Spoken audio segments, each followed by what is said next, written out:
Hey, everybody, and welcome back to another episode of Signed the Traitors, brought to you by Silent Podcasts. We're anything but silent, especially tonight because we have some special guests with us here. Isaiah knew I was going to gloat about winning my bet that Boston Rob wouldn't make it past episode 7, so he was a little too scared to come on the podcast tonight.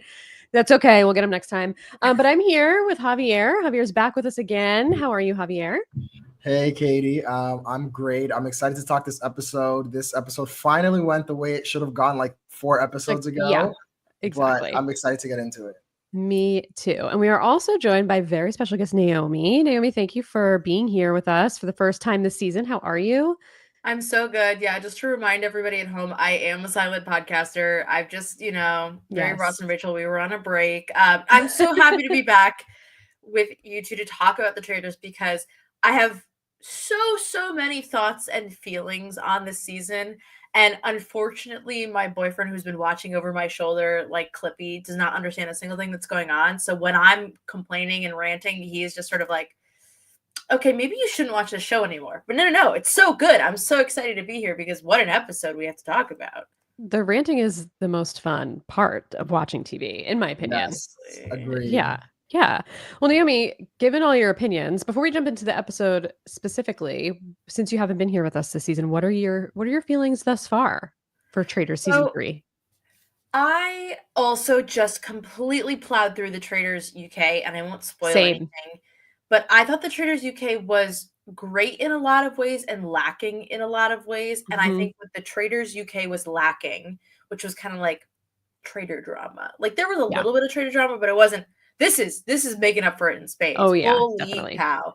I think it just confirms that both, like the separation of like non-celebrity and celebrity is so important in the Traitors because the celebrities are insane and the regular people are insane, but when they mix it doesn't work. And I think this episode is a great example of like you need the people with the confidence to fight the people who are overconfident or portraying confidence.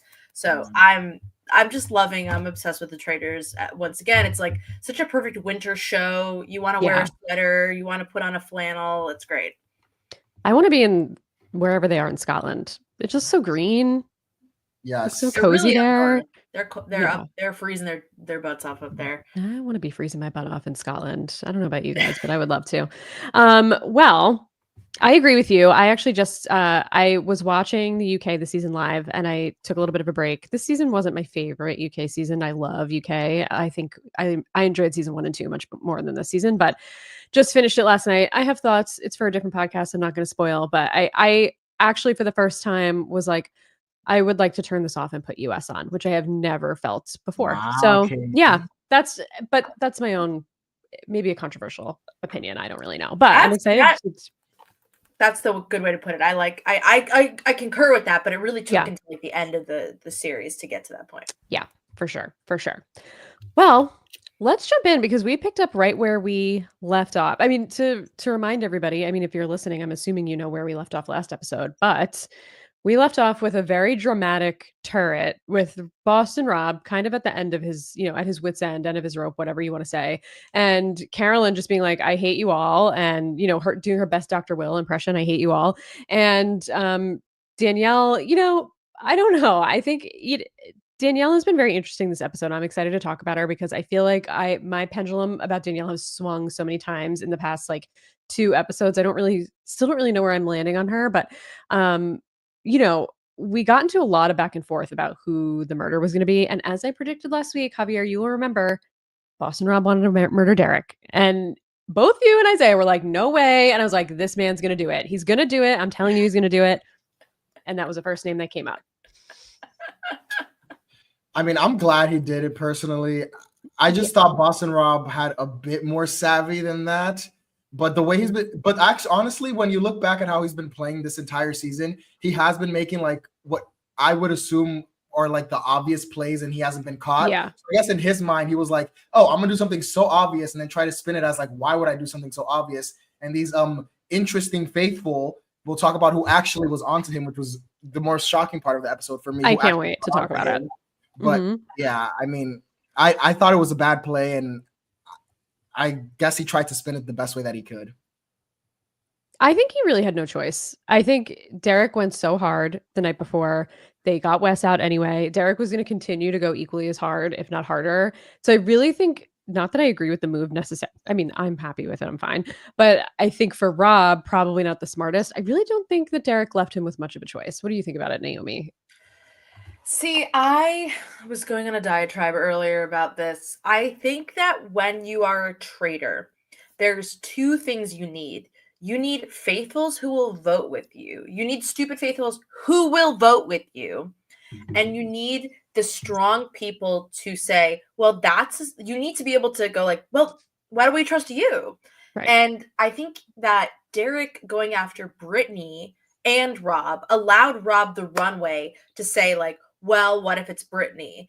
And without Derek there to sort of be also vehemently on Brittany's case and maybe get her really flustered or really sort of worked up, I think the steam for Brittany as an option died, even though there was a little bit of potential there, especially when they talked about her being quiet at the roundtables, et cetera, et cetera.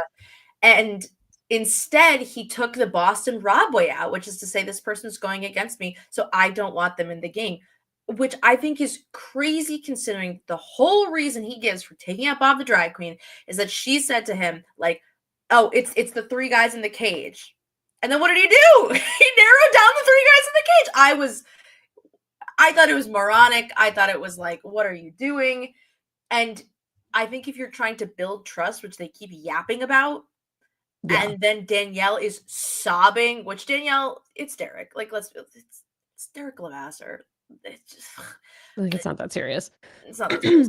Like, if you're gonna ruin sort of Danielle's relationship with Derek, or ruin, but like if you're gonna take that away from her, I think it's like, okay, well then there's no trust. Like, there's no trust, there's no nothing. They don't feel any obligation to help you, and they're not gonna do anything to benefit you, the other two traitors. So I thought that Rob was doomed to an extent, but even more so doomed the minute he took out Derek. Take out Dylan, like take out your closest ally and be shocked that somebody took out your closest ally. I don't know.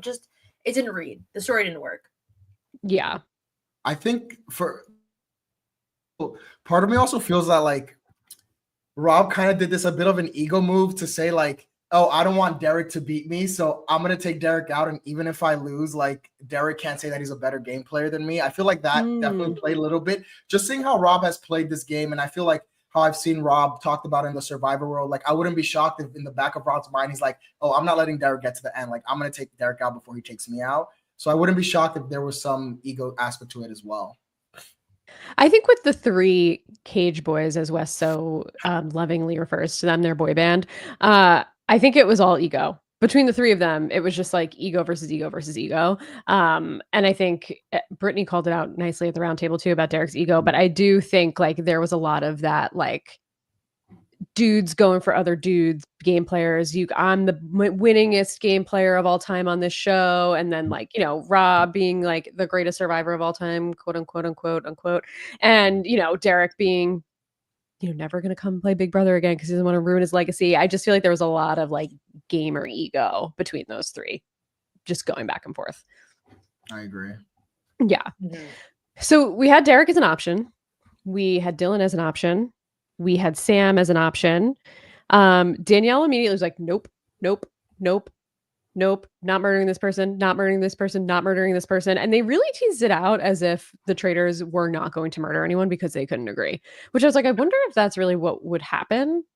I feel like they would have to come to a decision. Has that ever happened since you've watched more seasons, Katie? Not that I've seen. I haven't seen it either. I can't say for sure, but I would have to guess that like the rule is you need to come to an agreement or you will be punished in some way. I don't know what that might be, but there's no way that there isn't something in the rules. It's like you have to murder somebody every night. I really think if we're getting into it, what they should have done is murdered somebody like Sam or Ivor that truly don't matter. Don't matter one bit. He doesn't matter to the monarchy and he doesn't matter here. Like, what the hell are we doing here? And so I was shocked that they couldn't even agree to murder one of the people that none of them fucking like. Nobody like, cared. why was anybody putting up a fight about Sam? That was weird to me. It's like Sam is the easiest one to kill. Agreed. He's barely existing on the show. And they were like, nope, can't be Sam. Definitely not Sam. I'm like, what? Why? What sense does that make? Yeah.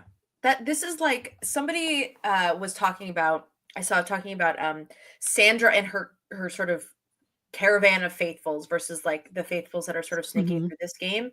And I think that Brittany has it so perfect versus uh the idea of like, oh, be a dumb faithful and stick around forever. It's like, no, you need a traitor that knows that you'll vote with them, knows Yeah. that you're a number for them.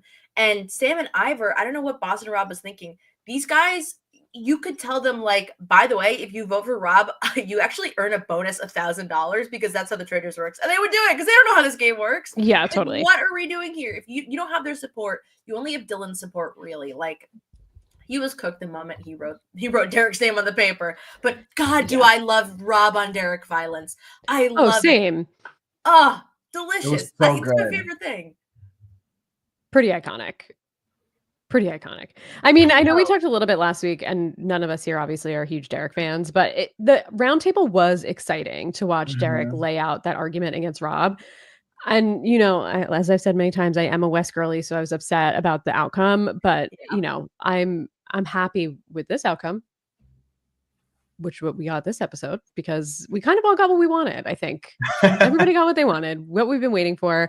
And at the beginning of the episode, beginning of the season, when the Cage Boys entered the game, everybody was really irritated that we had these three dudes coming in, taking over with their huge personalities. And guess what? One by one, three in a row, like dominoes, they fell. But not to get too far ahead of ourselves here. So we leave the turret not knowing what's going to happen, and we go into breakfast, and we immediately get Ivar shade from Brittany. She's like, "He's furniture. I have nothing to say to him." That was like a pretty iconic sequence of just the two of them sitting in the room together, and she has just literally no words to say to this man. Somebody called Ivor the new Karen. Is that her name? Who was the lady from BB12 who got stuck in the syrup? Oh yeah, I think it was. Is that her name, Karen? Or like some white lady name. Hilarious. She's just Kathy. That's what it is. Oh yeah, Kathy. That's right.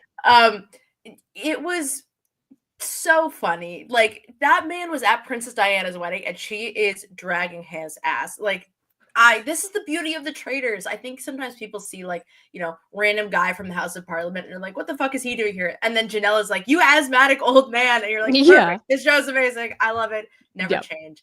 I just can't wait till it's like, in like 10 years from now, Meghan Markle's on the Traitors, and we're all just eating it up. Like, it's going to be great. I could see it.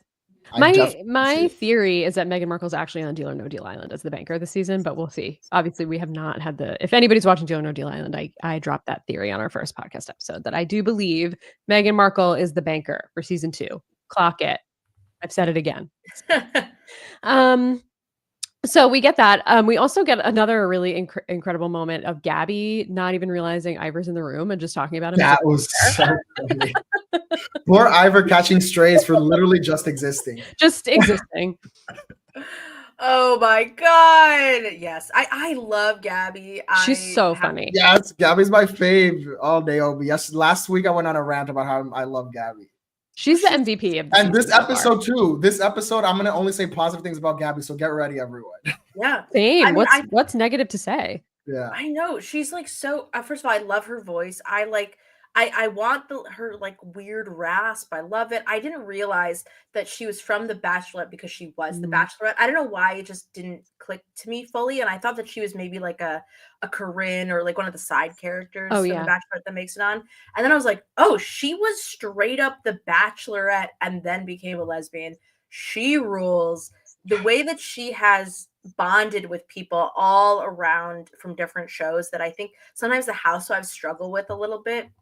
She's just playing an amazing, faithful game. Is she playing an amazing, faithful game when it comes to IDing traitors? We'll get there. Maybe. She's close. She's not off. But she's not playing like, the perfect, faithful game. I don't know, but what is a perfect, faithful game? Ignore me. Everyone ignore me. Gabby's perfect, and I loved her outfit this episode. That's a hard question to answer. It's a hard question to answer. What is a perfect, faithful game? I don't know. CT probably was a perfect, faithful game.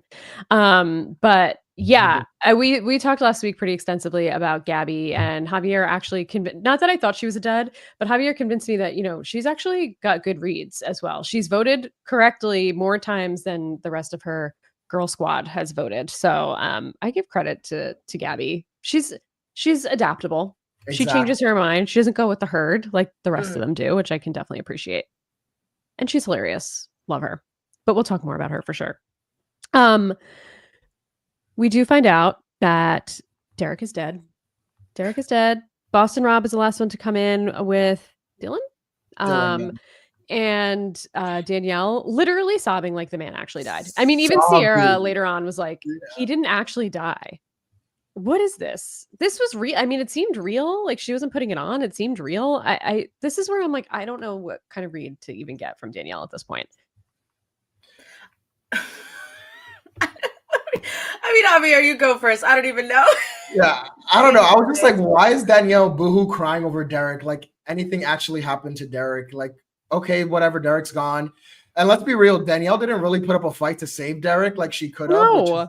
Which is one of my issues with Danielle as we talk about this episode. I feel like Danielle has just been kind of like in the background and like hasn't had any like, I don't know. I feel like the Danielle I know from Big Brother tries to make moves, while the Danielle here has been way too like sitting on the backside and just like letting things happen. And I think that's probably been like the saddest part of me to watch Danielle's game on the Traitors so far. And I'm hoping that after what happens this episode with Rob going home, that like we can see Danielle have a bit more agency and try to like run this house a little bit more, because that's the gameplay I expect from Danielle. So this boohoo crying was another moment of me saying like, come on, Danielle, like I'm over it. I think Danielle. Oh, sorry. Go ahead. Oh, so if I'm remembering correctly, the grudge that she and Brittany have is from the reindeer games, right? That's correct. Yes. A game that was what, like a week? About a week. They didn't even live in the house together. They didn't live in the house. Literally, like nobody's gonna, because everybody hates Nicole. They're not gonna consider it like a BB winner or whatever. But you're like, this is a lot of drama for safe. This is a lot of drama for nothing. So I think it's so funny that Danielle has carried over that energy of like caring deeply about the reindeer games into this show, which is also like, you're not sleeping together. You're not spending 24 hours together. Like it's not that big a deal. And when Derek dies, it's like, there's only going to be 3 people at the end. I feel like people don't remember that it's like, it's 3 or 2 or 1 people who win this show. So yeah, he was probably going to get killed at some point and you were going to have to do it. That's what you are as a traitor. The crying at breakfast is too much. If I ever walk into a brunch and my friend is crying, I'm walking right out the door. Absolutely not. Okay, remind me never to go to brunch with Naomi if I'm in a crisis. Yeah, we can only get dinner if we're in a crisis. Okay, dinner is passable. Okay, good. Dinner. It's not for breakfast, you know? That's fair. Yeah, that's fair. It's too early. Too early. Even Gabby was like, especially at breakfast, like, what's there to cry about at breakfast? Which I thought was a very random and funny comment later on. But yeah, no, I mean, Javier, to your point about Danielle's gameplay, it is very interesting to me this season because she's doing stuff, but the stuff she's doing doesn't make any sense. And it's just not logical. Like, I don't really understand her motives. I don't understand, like, the fact that she wanted to get Carolyn out in order to recruit another traitor to get Boston Rob out, when either A, they could have just worked together, or B, she could have just worked with other faithfuls and done exactly what she tried doing to Carolyn to Rob and gotten him out that way. It's just like so convoluted. And I think the crying, the overacting, the dramatics, it's like she's doing it because she only wants to work with herself.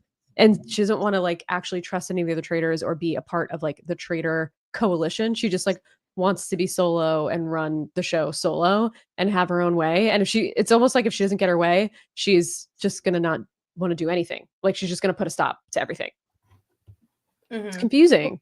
Yeah. This is, I think, what we maybe can learn from the Traitors UK is I think some of the best traitors understand that you should let other people make kills to set them up for getting ousted. It doesn't matter if the kill is like the best optimal move for you. It just has to be a non-optimal choice for the other traitors so that they possibly get ousted and then you are more protected. Like, I think that in a lot of ways, killing Derek is actually a great move for Danielle and Carolyn because it gets Boston Rob out of the picture. Yeah. Which is why I think in this situation where it's like, oh, Gabby's up for elimination. I think Tom Sandoval, like any of those people, you don't want to kill Gabby because then Carolyn will be pissed AF. she will be so mad. And then your relationship is pretty much irreparable anyways. It'll go down the toilet. So I think that like Danielle is operating, I think, from this POV of like, I need to make the most optimal move all the time. I want to do what I want to do. And actually, as a traitor, you really need to let a lot of the game happen outside of your control until maybe like the final 8. And then you start to really like slip in there because you need to be trusted, and nobody like who trusts her? Dolores looks at her every day and goes like, "You're insane, and I'm from the Housewives. Like I'm a housewife, and I think you're acting delusional." That's the call's coming from inside the mansion, inside the castle. Yeah, that's why I think on the flip side, Carolyn is playing such a great game because she has really sat back and let Rob and Danielle make a lot of pretty bad decisions, specifically Rob. And I think it's only benefited Carolyn so far because no one's looking at her. And now I think we're seeing her make more bonds and build relationships, which in the beginning, I think we were all a little worried, at least Isaiah and I talked a lot too about how she doesn't have any influence because she doesn't have anyone working with her. So it's, that just makes it a little harder to be able to say your piece at the round table when you don't have like anybody that trusts you. But now we see she's working, she trusts Brittany, it seems like, and Brittany trusts her. She's working with Gabby. So like she's building her little crew, which is great. So yeah, we'll see what happens there. But at breakfast, Rob immediately is like, they're trying to frame me. They're trying to frame me. And it's like, dude, could you be any more obvious? And Tom Sandoval's bug eyes takes his hat off, covers his mouth, and his bug eyes just start popping out of his head. And he's not having it. Tom Sandoval putting the pieces together, put on that jumpsuit, matching pants and jacket with sparkly shoes and a Tom Tom hat. Shout out to Tom Tom. And he's solving the puzzle. He went to work. He clocked in. He sure did. He sure did. I just can't believe this episode is gonna make me root for Tom Sandoval. Like, what in the world is going on when Tom is the voice of reason? After 6 episodes of Tom saying the most nonsensical things ever, it was crazy to see that Tom was the one who's gonna have to lead this fight against Rob. I was just in shock. The only thing I'll say is a broken clock is right twice a day. And it's sad that it's actually wild to me that Tom is the only one vocally that really was like, so 5 people got murdered and they all said Rob's name. Like, what's going on? Like, it's crazy to me. Obviously, I'm giving more credit to Derek because Derek laid out a masterful argument against Rob and he really swayed Tom. So I think we can give, not that I want to be rooting necessarily for Derek either, but we can give those two like combined credit here maybe. But yeah, pretty, I don't know. Even Tom was like, when is enough in the confessional, which I just thought Tom makes great TV. And I'm actually upset that Isaiah's not here because he is the resident Tom Sandoval stan. Yeah. He doesn't know him. I'll take the mantle for that because look, I understand Sandoval, right? I absorbed it. I studied it. I learned the tome. But at the end of the day, the dude is entertaining. Like Jackson House of Villains I did not enjoy, but Tom Sandoval like does a bump of coke before he walks into breakfast and rides it for the whole day. It's amazing. He's so intense and he looks like he should be wearing a tinfoil hat, like the aliens are speaking to him and he's trying to block it out, but instead he's listening to them and they're telling him Boston Rob's a traitor, and they're right. I really enjoyed the confidence that he needed to take up arms against Boston Rob. It is not easy. I think that's why you saw I was thinking a lot about Winners at War because of, how Boston Rob got voted out in that season where everybody was just kind of looking at each other like, okay, well, when he leaves the room, we'll talk about how we don't want him here, but we're never going to fight against him. We're just going to lie secretly to him. And that's not really how you can play the traitors so much. And I think that I was very excited that Sandoval was willing to go to bat to take up the mantle of no, we have to get Rob out, to look at Dylan, who could be considered a lost cause in many ways, and really try to shake him down and get him to switch to voting out Rob. I thought it was a lot of hard work that not a lot of people are willing to take up. I mean, even Danielle and Carolyn had confessionals expressing I don't want to go against Rob just in case, I'm nervous. And it worked out. Good for Tom. He is if he makes it to the finals, I know that everyone's going to be so mad, but it would be really funny, you know? I think it'd be hilarious.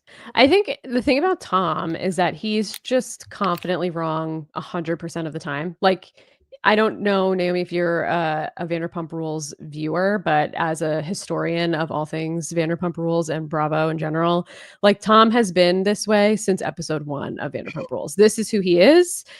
He will never change. He's confidently loud and wrong more times than he's right, and he's just a mess. But it hits on TV. Like, it's just so it's good. He makes great TV. What can I say? I'm not rooting for him as a person in life, but on this show, I want him to be here because he makes me laugh. I saw a post that was like, I can't wait till Tom Sandoval like makes the finals with Chrishell and she just votes him out because she can. Yeah.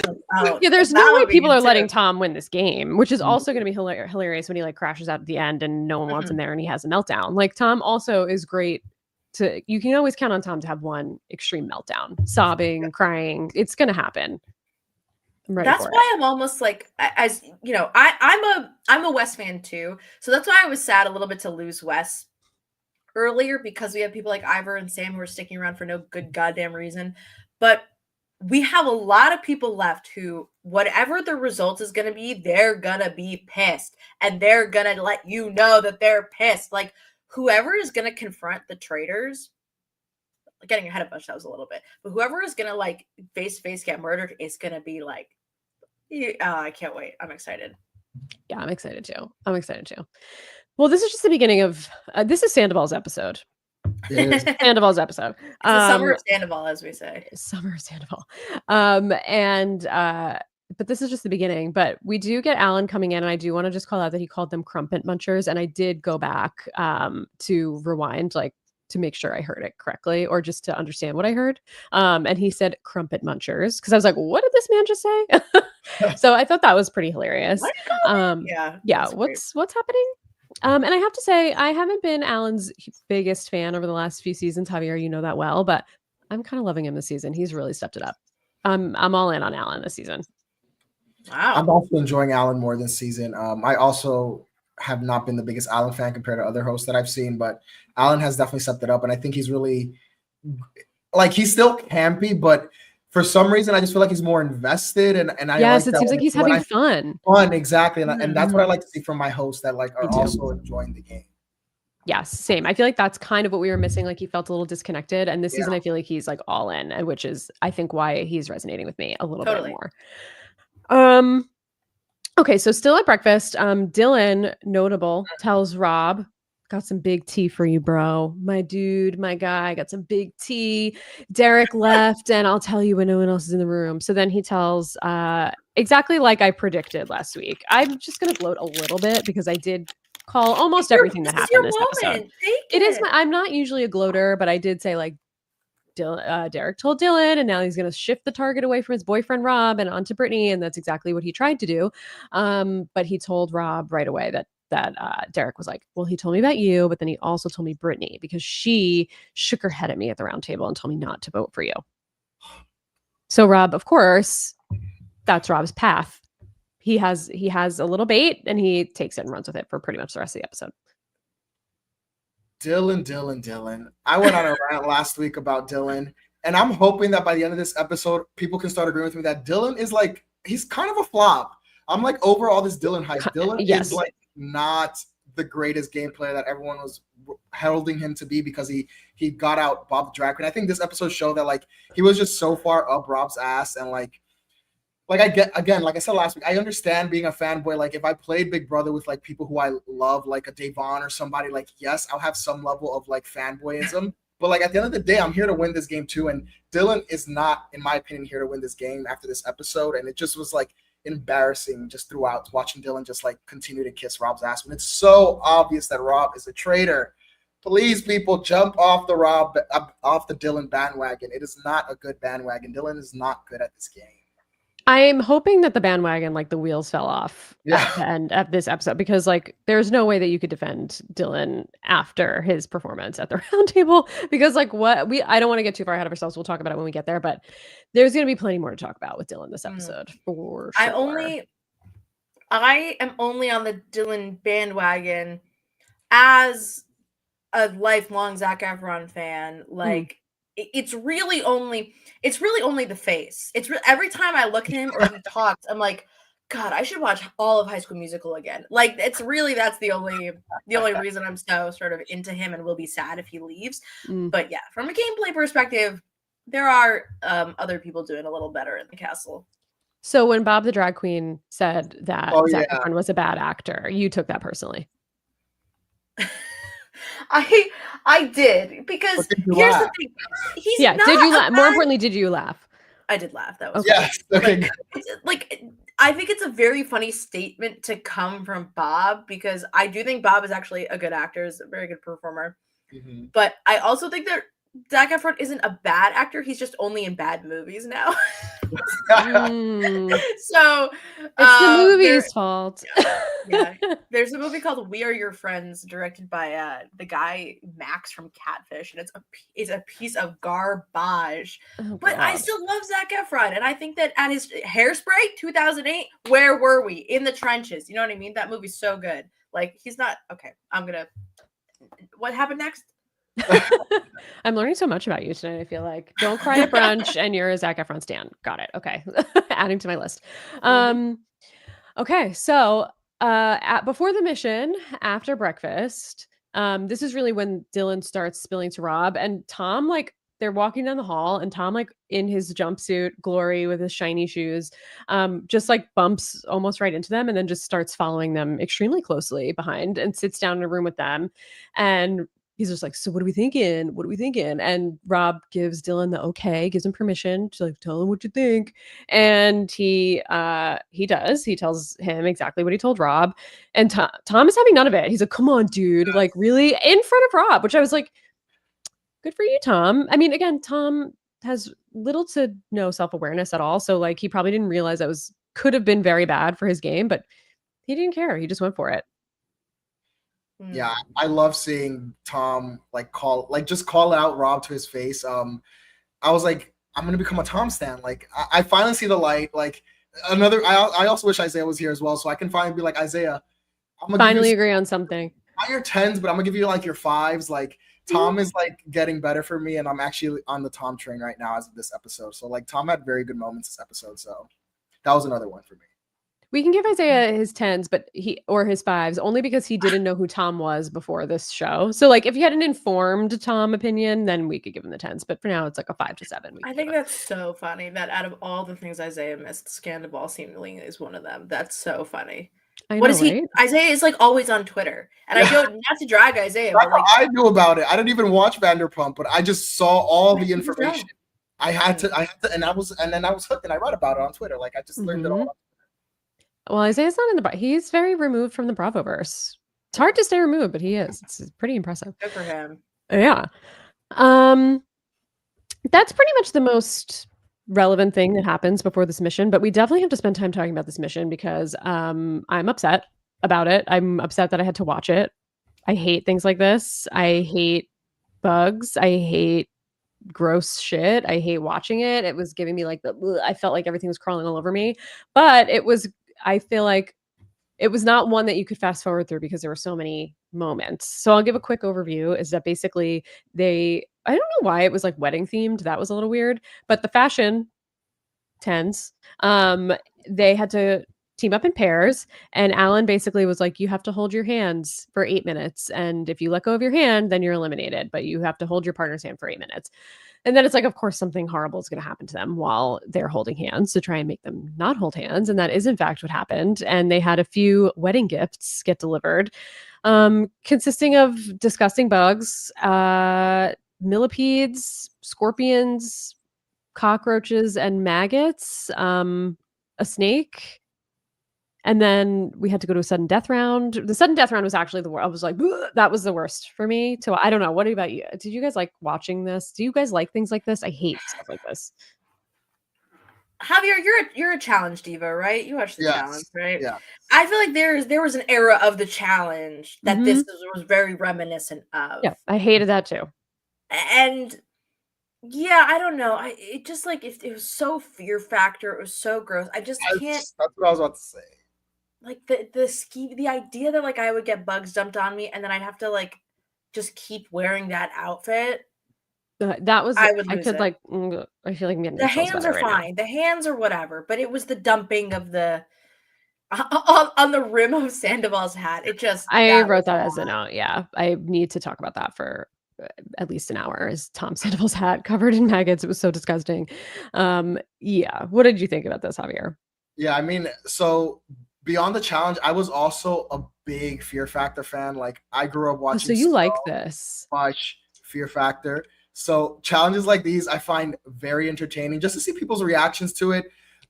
You know, while watching it, I was like, I don't think I'd do well. I think that once the things start falling on me, like imagining roaches and worms crawling down like my back, my pants, like that is when like I would lose it. Like in the hands, fine, I can keep my hand in there and I can look for the ring, but on top of me, that's where like I feel like I would lose my shit. But yeah, I feel like we got a lot of funny reactions. We got a lot of like funny moments from even like Sam. Sam had a little bit of personality here, which Yes, was I know. so overall, like, do I think I would succeed at this challenge? No, but like as a watcher of Fear Factor, it really brought me back to those times. So like I kind of enjoyed it. Yeah. But how could they put a snake on Britney Spears' ex-boyfriend and I know, that not was pretty hilarious. make a Husband, fucking ex-husband. joke about it? Ex-husband. Like how Yes, could they not make a legally joke about it? bound. That's I know, true. I'm actually surprised. About that. Someone didn't I make a know. comment. Alan should have. I feel like Alan should have been on top of Yeah. that because this is where I feel like Alan was really shining because he was enjoying every second of this. Like he was kind of trolling them the whole time. And I feel like everybody was a good sport. They all had really good reactions. They were funny. And if it were me, I would have been a Chriselle. I hate to admit it, but I would have been a Chriselle. As soon as I heard something, I'd be like, nope, I'm out.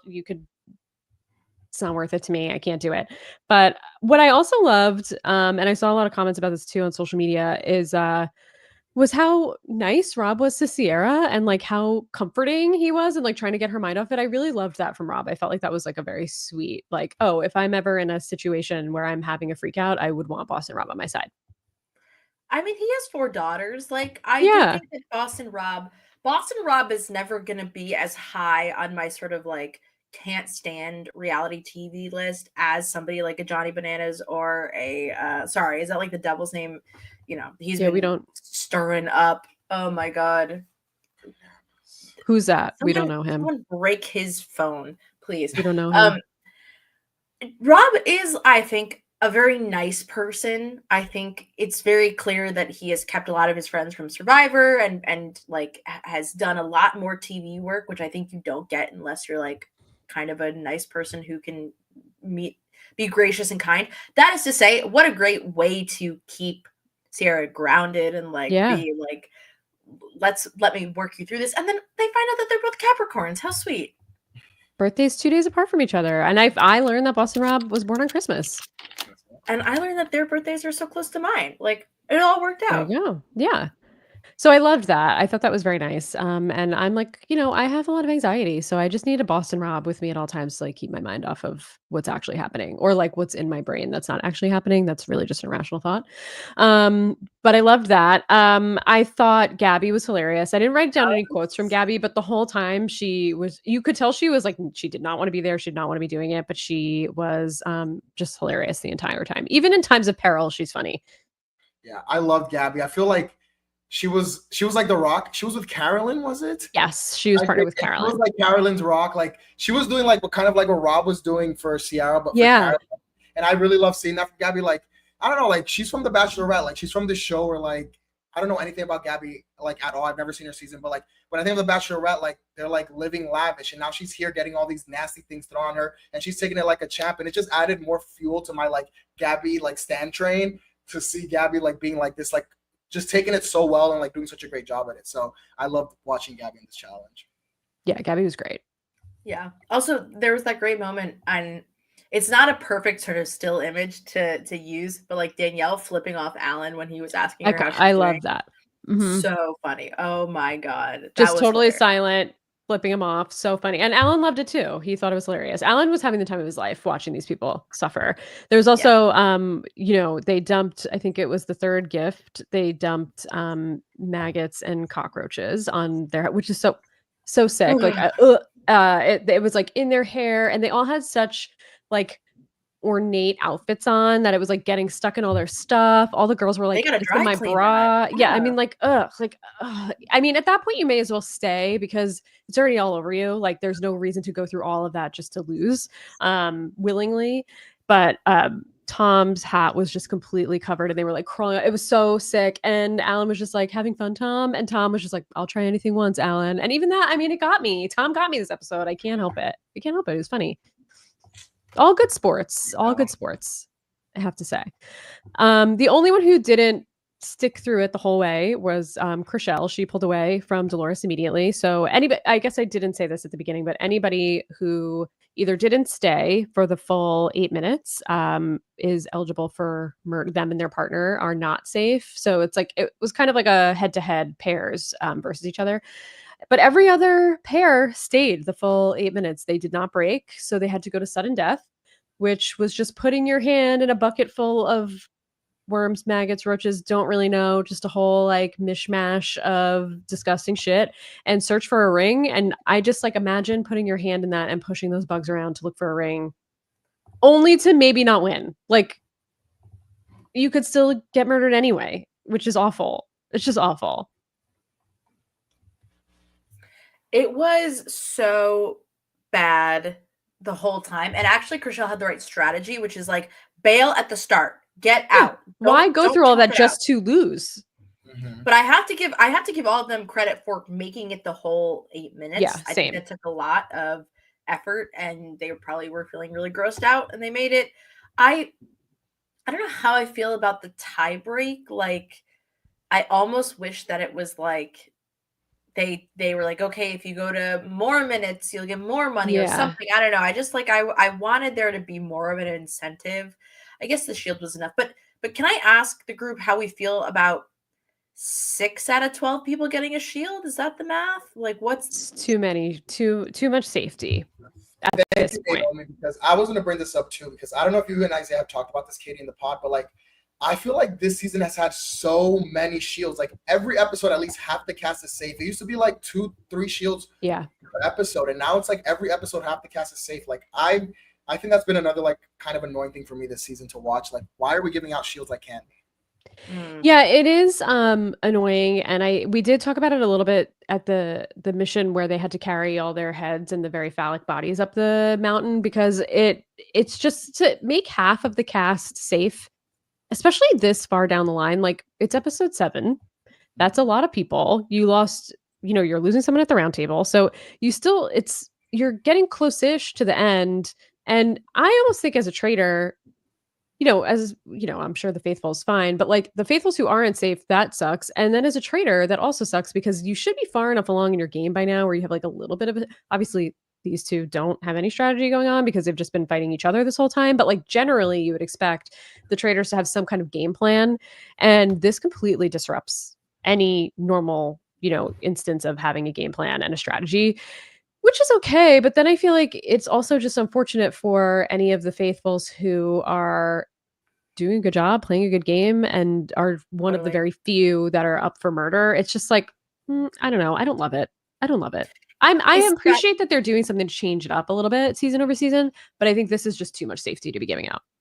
Exactly. And on top of that, the fact that traitors are not pairing up together means that there's almost like it's not only that you are in a group of 6, but actually because Rob and Carolyn are in the group of elimination candidates, you're actually in a 1 in 4 chance of going home now or something. Like your numbers get reduced and reduced and reduced. And I think that that's not quite so fair. I also think that it takes away the ability for the shield to actually be effective as a means of avoiding getting killed. Yeah. Like it makes it so that you're just not an option versus you could trick the traitors, like with what Peter and Janelle did. It totally removes, I think, a level of agency that the faithful actually have to collect valid information. And I think that's a shame that it kind of just comes down to like, oh, half the people are safe. I like it. I like a massive safety group earlier in the season where it really forces you to look at a small number of people.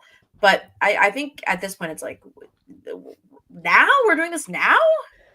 Yeah, I actually agree with you, Naomi, and it's a really good point because I feel like there are so many instances in the Traitors, especially in the UK in the past few seasons of like people trying to get a shield and hide it and like use it as a strategy. And obviously we saw that last season too. And that is a total valid way as a traitor to play, I mean, as a faithful to play the game and try and gather information if you can. And I feel like the faithful are playing at such a disadvantage anyway because they don't have access to, the traders have access to almost all of the information. This gives at least the faithful something that the traders don't have access to.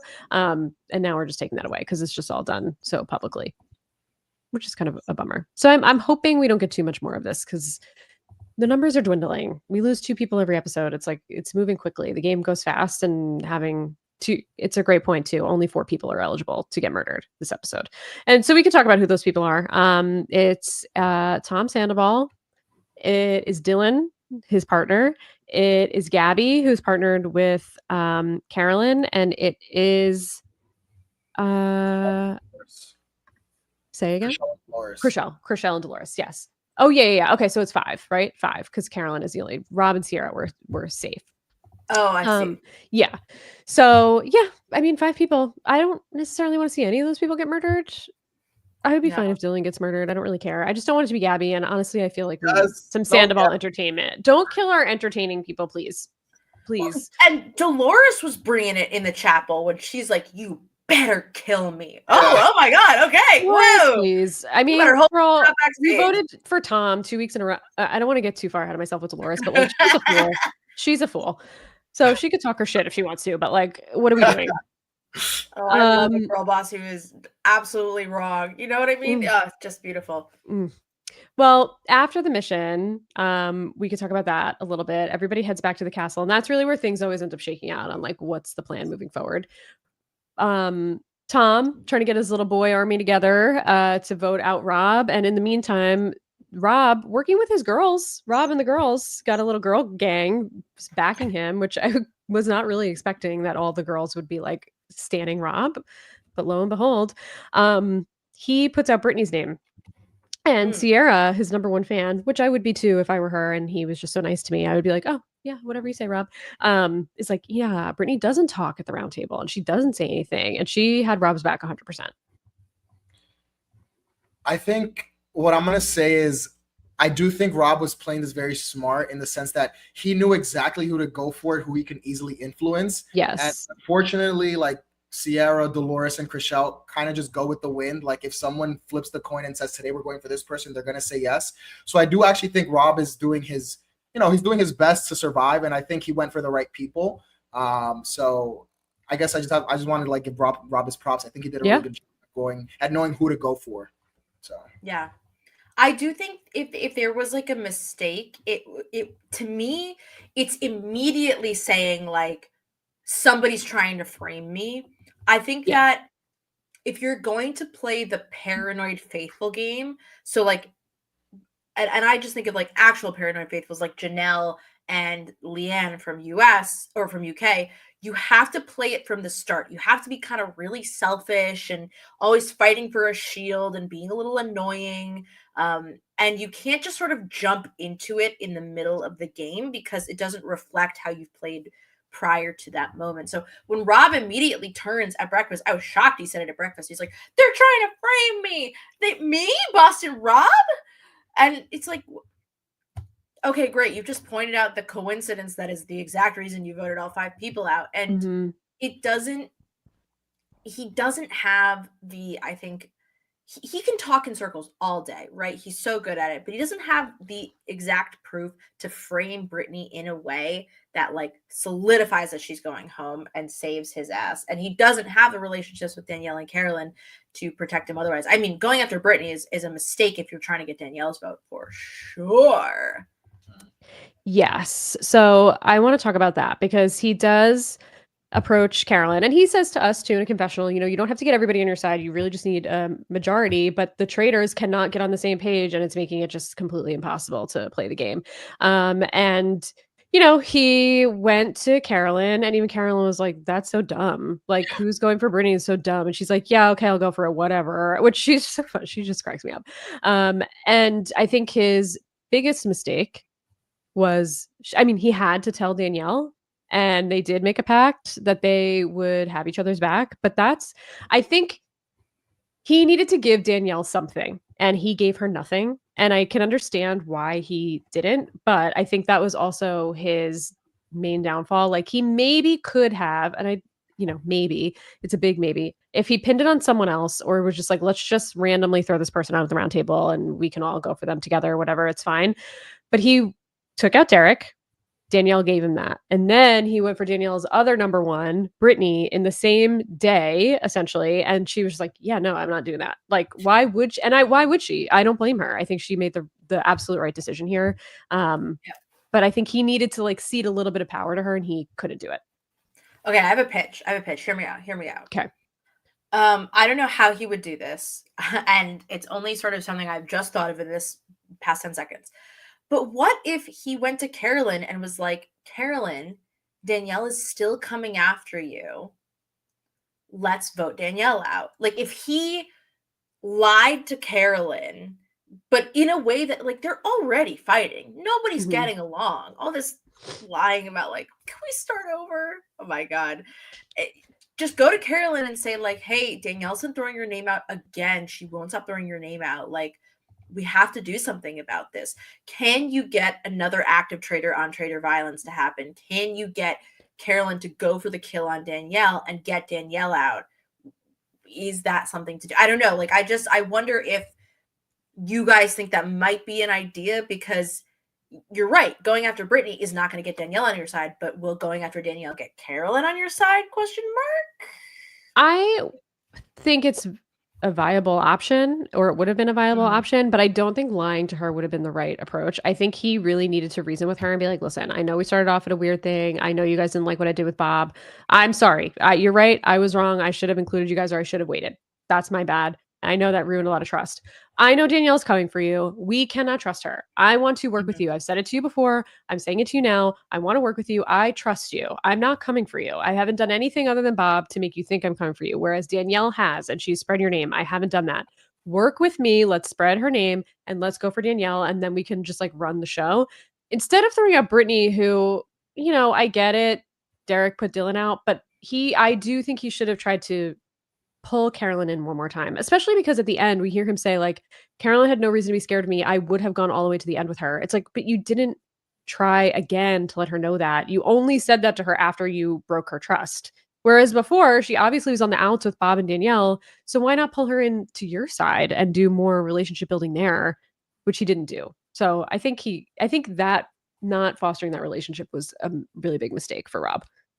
Yeah, I think Rob in this episode was a bit short-sighted. Like, he heard Brittany's name, he just ran with it, and I don't think that was the correct move for him. I do agree that I think going for Danielle would have probably been the smarter move for him, and like, not lying to Danielle, I kind of agree with Katie on that. That like he should have just been like, all right, this is our chance. Like, it's just us two now. Like, I'm ready to ride with you. Like, let's go for Danielle. And I think enough people do not trust Danielle's antics already. I think it would have been so much easier to get Danielle out than Brittany, because we'll get to the round table. But like, his argument against Brittany made no sense to me. Like, maybe y'all will make sense of it for me, because I was so confused. I mean, I won't. I sure won't. Okay, good. I'm glad I understood it, because I was like, from the 4 people, I was like, what is this math that he's doing right now? Yeah. So, yeah. I think Brittany was not the best move for him. I agree with you, Javier, because Carolyn was part of that conversation with Sierra and Gabby and the other girls, saying that like Danielle's crying made no sense. And she went for her the night before. Like, they could have potentially gotten the votes for Danielle, where I feel like Brittany was a little bit of a long shot, especially with Tom and like his gang of, men with one brain cell, Ivor and Sam. Like, especially with those sharing a brain cell. They're all sharing one single brain cell, and they all gave it out on loan to Tom in this episode. He made good use of it, and then he shared it back with them, and they all came together. But like, Rob should have known that he did not have those people. So, I mean, but that's also, I think, the Boston Rob way of playing reality TV, is that he just kind of forces his will upon the people around him, assuming that they are a little bit too dumb to take up arms against him. But what he has never fought is a cokehead from Bravo before. And I think that that's beautiful. A cokehead from Bravo knows no fear. Exactly. He's seen God. You know what I mean? So Boston Rob is nothing to him. So I just think that you're all both so right that like he had no numbers and it was Dylan, but I don't think that Dylan actually has a lot of sway and isn't a good companion for arguing, right? He backed down off Bob the Drag Queen when he was ostensibly right, but he can't commit to anything. And I think that that is, you know, Dolores was on Tom's butt about being a bad faithful, but I think that's also part of being a bad faithful. And it's actually also why I'm a little frustrated with Brittany. We'll get there, but when she's sort of like, "Oh, I don't know what's going on," it's like, "Well, then, girl, figure it out. Use your brain. Like, we got it. You got. I know it's tough. That's the whole point. It's hard. Got to keep going." Yeah, a lot of dumb shit happened at this roundtable. The only other thing to say before this roundtable is like Brittany got a sense because all the girls were not sharing information with her, so she knew something was up. But heading into this roundtable, first and foremost, I do want to acknowledge Alan scaring Carolyn at the table when he came in. It was so funny to me. I was just like, Alan, you're out of control. Like, I don't know, he's really making me laugh with how he's trolling these people. I just really feel like he's leaning into it, and I love it. But yeah, dumb shit after dumb shit after dumb shit happened at this roundtable, and I can't wait to just talk about all of it because what is everybody doing? Like, what is everybody doing? I really don't know. I don't know if I don't know. I feel like they just don't understand the point of this game. And I wanted Rob to go, although he's fun to watch. I will say I'm not a Rob fan generally, and it's not Rob's fault. I think just the ether has him overrated as a player, and I don't think it's Rob's fault. But I am just burnt out on Boston Rob. I feel like he's everywhere. I'm oversaturated. But I actually did have a lot of fun watching him on the Traitors this season. I was pleasantly surprised, but I don't know. I'm a little bit worried with him being gone because I feel like there's literally zero voice of reason now in this house, and he was like the one shred of voice of reason, and I'm worried about what's to come. Yeah. I mean, I don't know. I think also like losing Derek was a big loss for the voice of reason in a weird way. So, but that's actually kind of the beauty of Traitors, right? Is that shit's about to get crazy because all of these people have filler leaking into their brain in some way, and so their decision making is a little off kilter. So we're headed for the home stretch, and I'm so excited because like they're gonna come up with some crackpot theory. This is my prediction. So Katie, when it happens, I'll come back and gloat about it. Yes, come back and gloat. But they're gonna come up with some insane theory that Sam is actually a traitor, that he's just been doing nothing this whole time. They're gonna be like, it's him, it's been him the whole time. And then they're gonna like, you know, vote him out for no reason. But I just can see that, you know, the track is like coming to an end. The wheels are about to like, you know, go careening off the cliff, and I'm so excited for it. To be honest, I wouldn't hate if they voted out Sam as a traitor, because why is he still there? That would be a reasonable explanation. He wouldn't still be here if he wasn't a traitor. Obviously he's not, because these traitors are too busy like going after each other and just taking out every single person that says one of their names. But like, why would Sam still be there? If rationally it could make sense, but obviously the traitors have been irrational. The thinking at the round table has been irrational. So it's just like, you never know what they're going to come up with next. But Dylan gets us started and tells everybody the theory and puts Brittany's name out there. And, you know, Brittany gives a nice shot at Derek about his ego, which loved it. Loved every second of that. And this is really where it all just gets going. Tom brings up Rob, and then Sierra is like, we really have to do this again? Like, Rob already defended himself. And even Sam was like, yes, he has to do it again. He has to do it again. He has to defend himself again. And my feeling is like, how come nobody, I was like screaming last night when I was watching it, is like, why is nobody saying, regardless if Rob is a traitor or faithful, we have to vote him out because he is a distraction. Either he's a faithful or he's a traitor. It doesn't matter, but he is a distraction to actually finding a traitor. So we got to eliminate him from the equation so we can actually get focused. It doesn't actually matter one way or another. He's taking all the attention from every roundtable and he's distracting us from the mission at hand. The only focus is on him and he's got to go. Why did no one say it? Well, I know why no one said it, but like, come on. I was like, guys, please, it's the most rational thing anybody could say. And Tom was so close and Sam was so close, but none of them actually said it. Which irritated me. Yeah, I fully agree with you. I feel like it's really been the Rob show since he came back in like episode 2 or 3. And it's like, I think a detriment to what I've learned from this season's watching Rob's game. Another detriment for the Traitors is you never want to be the person leading every vote, every episode, even if you're a faithful, even if you're a traitor, whatever you are. Like if you're like sucking up all the room in the air and all the attention is always on you, whether it is that you're like getting people right and then sometimes getting whatever role you're playing, I think that you need to be able to like navigate the game without being the center of attention all the time, because then I feel like you said, Katie, like I'm going to target that person because they're taking up all the attention, so we need to get this person out. So yeah, it was kind of like Kate in season 1. Like the Traitors kept her purposely because she was a distraction, and everybody was so focused on Kate that they weren't actually finding traitors. They were just fighting with Kate. It's the same exact thing with Rob, except Rob actually was a traitor. And for whatever reason, no one wanted to believe the truth. Nobody wanted to see it. And I think it's just a testament to obviously how likable Rob must be in real life, because nobody wanted him to actually go.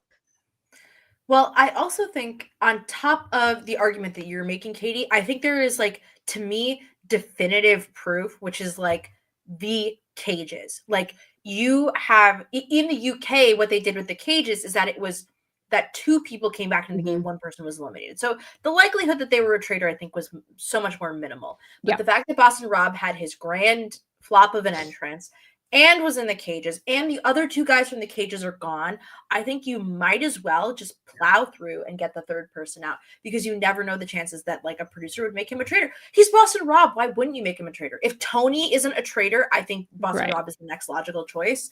So I think that people should have been metagaming it a little bit. I don't know if they would ever speak to it or put it in the edit. No, this is not the group. You just have to think about it for a second of like, there was all this discussion about like the 3 guys in the cages and Bob the drag queen is gone. And then Rob was mad at them for like, you just have to sort of like think about it a little bit, think about the cages and you'll get there. And I can't believe that people weren't using that more as evidence. Like, I guess we're sort of in the fatigue portion of the program a little bit, which is, I think, why Brittany melted down a little bit about decision-making. But that's the thing about the Traitors is it's fine if you banish a faithful, because at the end of the day, like you need to be at the end with people that you need to work with. It doesn't. If Ivor goes home and it's not a fit, like boo-hoo, who cares? Yeah, what loss is that? It's really not one. Yeah, no one's mad. They don't even realize he's still there. Literally. They have no clue. Yeah. No, I mean, I totally agree with you. I think Brittany's argument at the table, I think she ended up doing a good job. I mean, Rob tried to bury her a little bit, so we could talk about that. I don't really understand, like you said, Javier, like Rob's argument was grasping at straws for sure. But I also want to just call out the editing for playing this like crazy violin music behind Rob as he's like this dramatic. It was just so funny. It was so campy the way that they edited this episode at the roundtable last night. But they really gave Rob his moment to shine with the dramatic music in the background. But he basically was like, "You're the only game player smart enough here," which doesn't make sense because Danielle is here, arguably a better Big Brother player than Brittany and Carolyn. Yes, and publicly just calling everyone dumb, essentially. To make this move, you knew that Derek didn't have a shield because you were in his group and you saw who had the shield. And you're the only one smart enough of the people in your group to be able to make a move like that, is basically his very poor argument. And she was just like, if I go tonight, it'll be a wasted vote and you will be here tomorrow having the exact same conversation that you're having tonight. And Tom again was like, and everyone's going to be wondering again if it was Rob. And everyone's like, yeah. I think that's the best.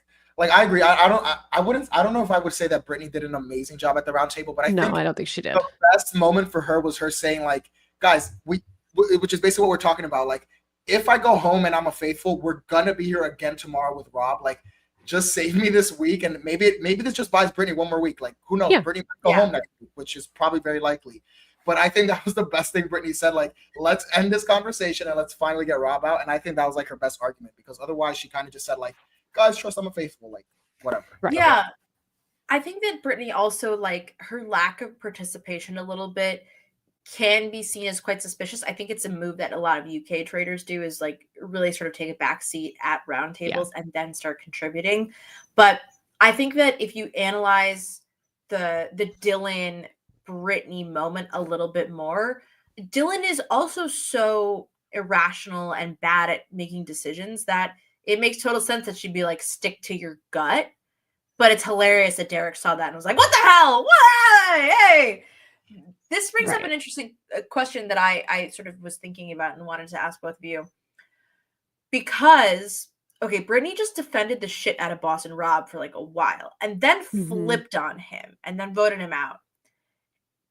Do you think it's worth it to ever defend somebody as a not traitor for the chance that they could be a traitor? Like, Brittany's going to look, I think, really suspicious now, having done all of that work. So, if should I go to bat for you, Javier, if I think you're a faithful, but like I don't know for sure at the round table, if it means it might get turned around on me and seen as sus, Is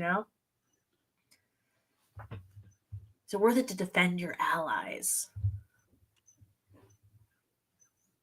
Javier, what do you think? I think the issue with like Brittany in this game so far is that she just hasn't participated a lot. So if she like started going gung-ho like to defend Rob, I think that would make her look more suspicious. And I think last week I thought it was kind of weird, and we were talking about it, that like how Brittany just kind of trusted Rob for whatever reason over Derek. Like I still don't understand to this moment like why Brittany was trusting Rob more than Derek. But yeah, I don't know. I just feel like unless you've been playing this game like kind of like the Bambis, like let's say one of the Bambis was like a traitor, like that's different because you've been defending each other since the beginning. But if you kind of just pivot and start defending someone really hard out of nowhere, I think that actually would put a bigger target on your back.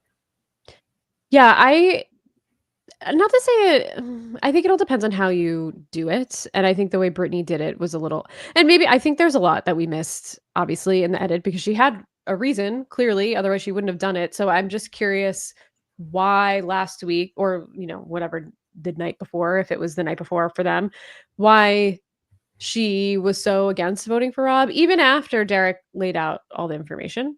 But now, I think she has enough evidence now that Derek is dead to say like, okay, now it's Rob. Like that, I was not sure, and I didn't want to make the move last night. I wanted to get Wes out instead because I had more suspicion on Wes, which is fair for whatever reason.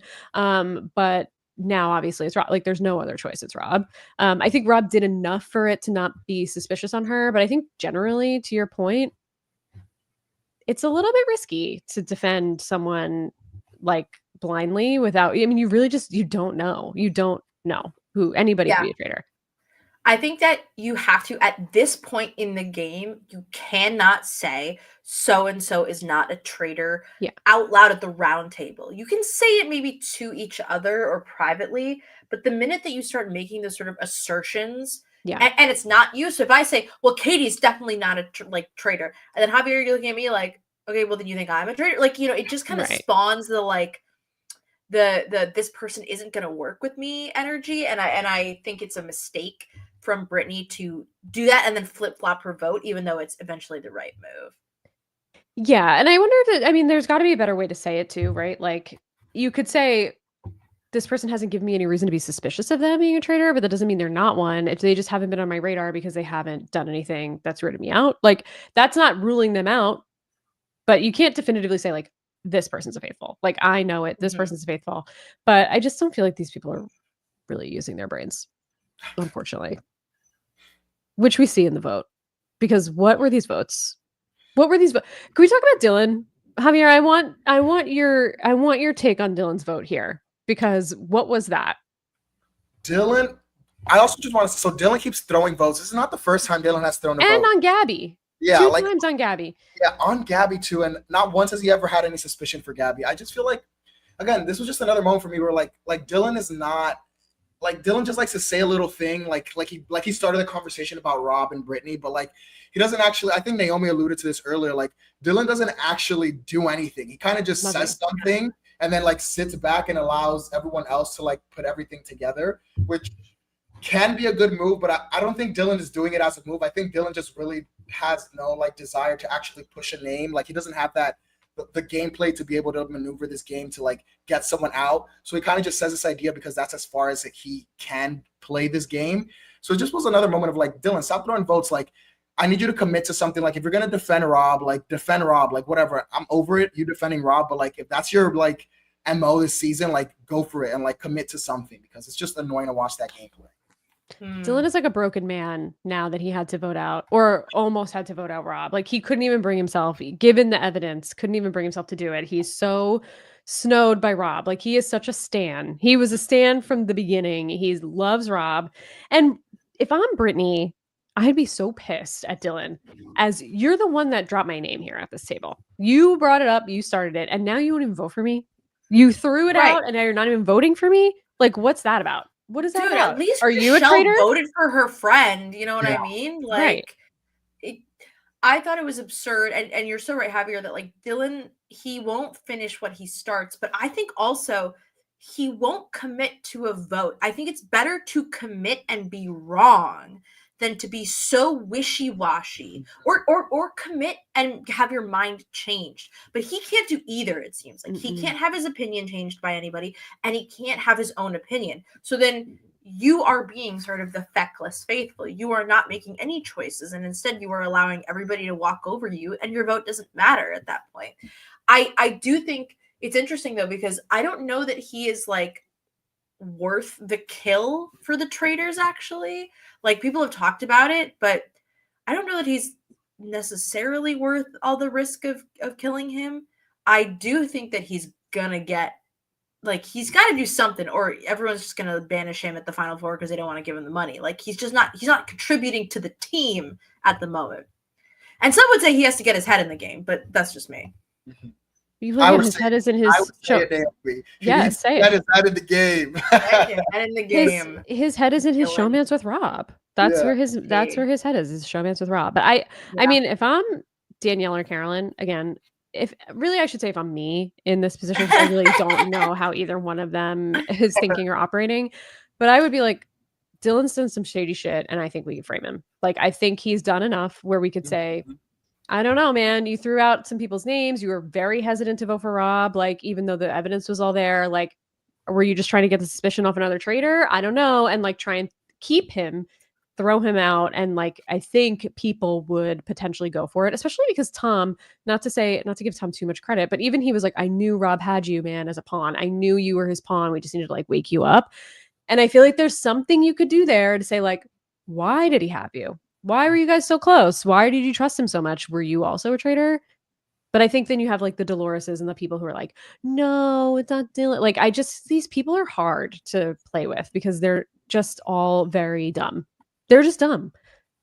They're probably smart people in life, maybe, but like, they're not good at thinking about things. I'm convinced they must like pipe a gas into the traitor's castle to make them like a little bit stupid, because sometimes their logic just goes out the window in a lot of cases. And especially Brittany, I'm a little disappointed that Brittany can't be more suspicious, but I almost think that's like the reindeer game's guilt playing into it. She feels guilty towards Danielle, and Danielle's milking that. The only problem is Danielle can't capitalize on that in any way, because she's not like, she is.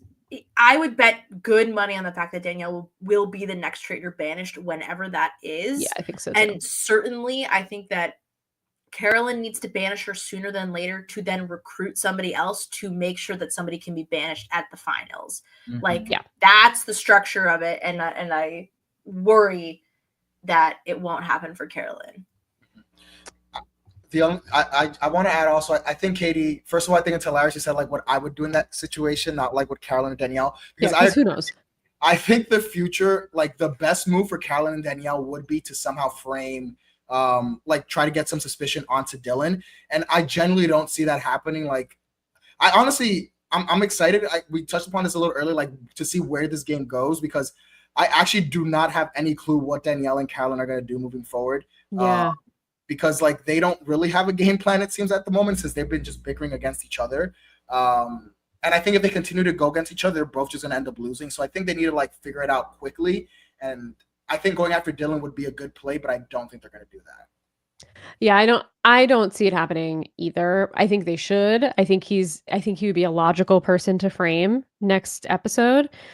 I don't know who else they could really throw under the bus other than Dylan as a traitor. Like, now that Rob is gone, the votes could go anywhere. And if I'm them, I'm scared of that because both of their names, like they both kind of like shot at each other.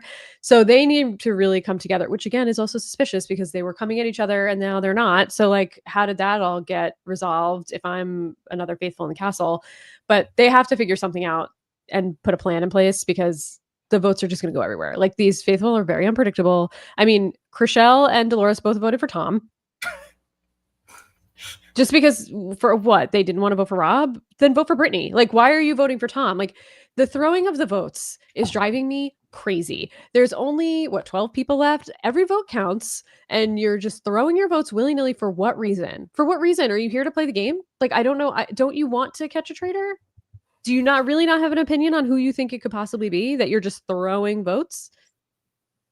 Well, I also think, like, I don't think there's a valid reason to vote for Tom in this round. Zero. Like, I mean, they're clearly just throwing because they don't want to vote for Danielle for Brittany or Rob.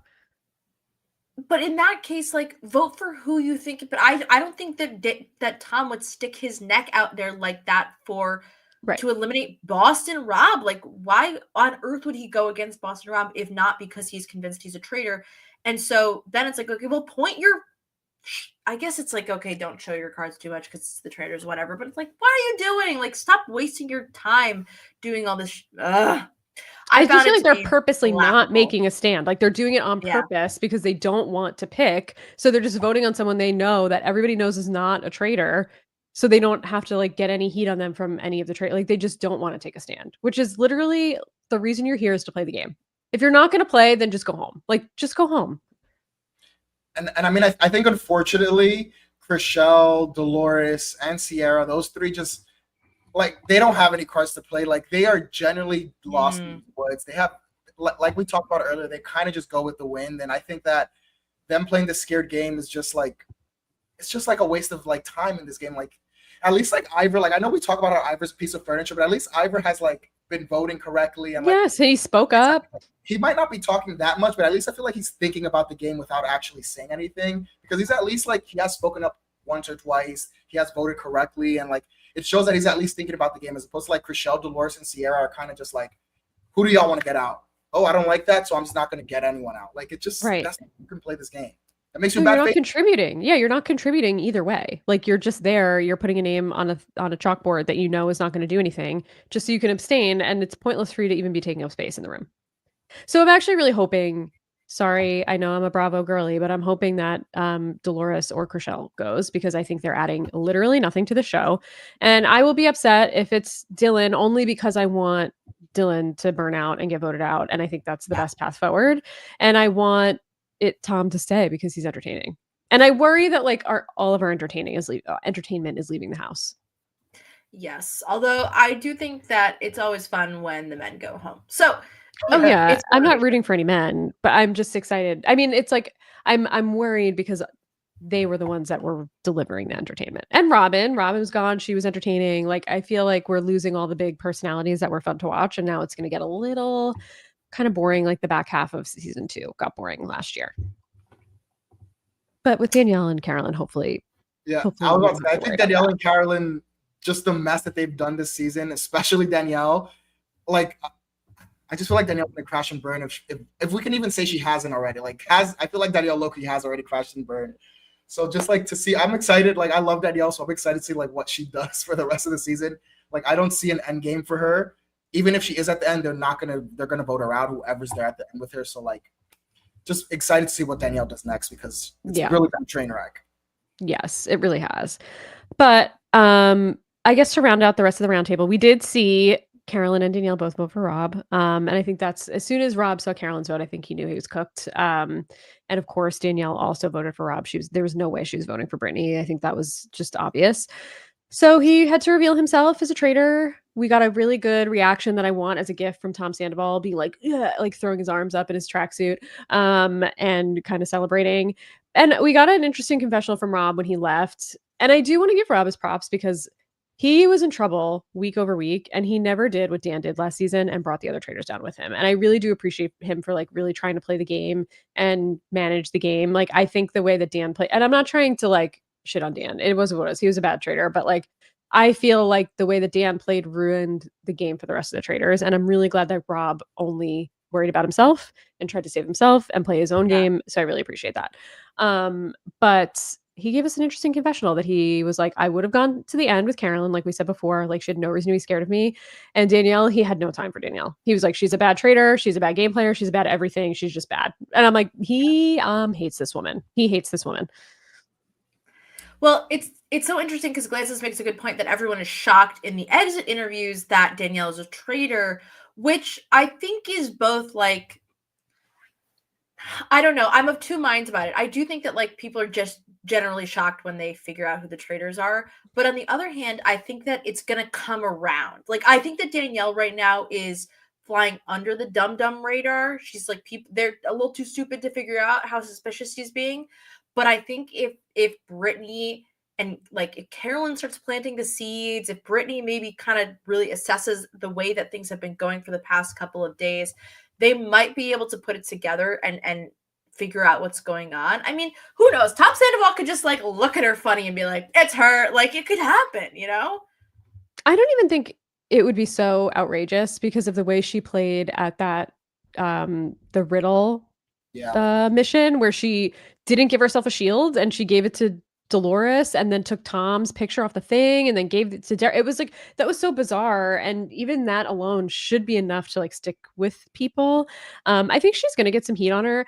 I actually do think it was kind of stupid for her specifically to go so hard at Rob because Rob is a shield and as long as Rob is in the game, no one's looking at you. They're looking at Rob. And for you to want to get Rob out so badly, who he really can't do anything to you. He can't murder you.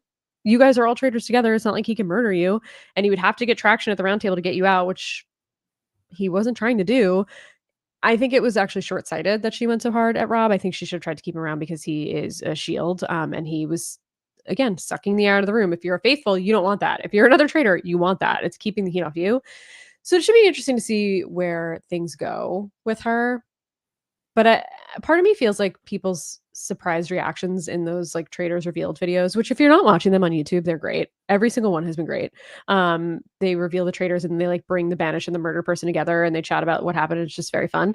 They're all shocked. Everybody's shocked that it's Danielle. I almost think it's like they don't think she's capable, which is kind of rude because she is an icon from Big Brother. I mean, this takes nothing away from her icon status on Big Brother at all. Agreed. So it's kind of surprising people don't give her the credit she deserves. It's the same as like Dan Giesling, right? It's like we're not going to say that Dan Giesling's not the man of Big Brother or whatever, but like I mean, I never said he was the man. Dr. Wilson. Okay, yeah, that's fair. So. That's fair. He could be number 2. Yeah, because we're all Ian stands on this podcast, right? Get in line. No, I think it's just like Danielle is not people aren't bad game players just because they kind of flop at the Traitors. I just think that the Traitors is such a beast of a game that it is so unpredictable with all these people who don't come from reality TV that it can be quite difficult to navigate. Yeah, for sure. Yeah, definitely.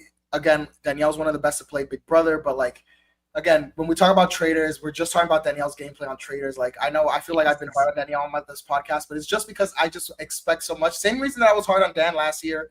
Like, I just expect so much, but I understand that it's such a hard game and does not take away from how good they were on their original shows. I'm going to actually be a little harder on Dan than I will be with Danielle because Dan literally ruined the game. Like, he ruined the game. He was going down and he took the other 2 traitors down with him and then he ruined the game. Like, he made it impossible for Parv or Phaedra to win, which I think is extremely frustrating and it just ruined the season. Like, I feel like there was no recovering from that. And it just became a bummer to watch because then you knew none of the original traitors were going to win because he threw them all under the bus. He just completely misplayed, which is why I just appreciate Rob. And Danielle is not doing that. Danielle, yeah, she tried to throw Carolyn under the bus, but like she did it in a game way, not like, yeah, I'm a traitor and I'm going to actually tell you who the other 2 traitors are too, just because I want to, because I'm a whatever. I mean, I'm not going to say he was a poor sport. Maybe he wasn't, but like, what was that? At least Danielle and Rob are not doing that. So and Carolyn, none of them are doing that. So I already give them a way higher grade than I give Tom. I mean, Dan. Sorry. That was offensive to Dan. That was uncalled for. That was I was going to say that's offensive to Tom. True. Tom Sandoval, better game player than Dan Giesling. Maybe we have to do a deep dive. Maybe we have to do a deep dive podcast and compare their games. I don't really know. definitely nothing but silence. Outplayed Rob, outplayed Dan. Is Tom Sandoval the new GOAT? Stay tuned to find out. We'll find out. We'll have someone look up a thumbnail that's like, we should. Sandoval better than Beasley? Yeah. Got a lot of traction on the video. Oh yeah, right. Exactly. S tier stands for Sandoval tier. There we go, Katie. What can we say? But we also find out that whoever's getting murdered tonight is getting murdered to their face, murdered in plain sight. Or I guess face to face, not really in plain sight. That's more when they do like their little tricks or whatever. But they all go to an altar or like a church thing, which is weird, and they all have a very dramatic entrance. It's very camp. It's fun. They all have like a very fake reaction at the end. I really thought this was hilarious. But we do get Carolyn and Danielle in the turret before they decide, they get a little chance to talk about who they're going to murder. And we do see them say like, Danielle, I did kind of believe what she was saying here. It was saying like, I am with you. I'm with you 100%. I owe you. And Carolyn, I didn't love this from her, was saying, but yeah, not more than you've got Brittany. Like Brittany's your number one. And then maybe me. She should have just let it go. Like, let it go. Say like, I got you too.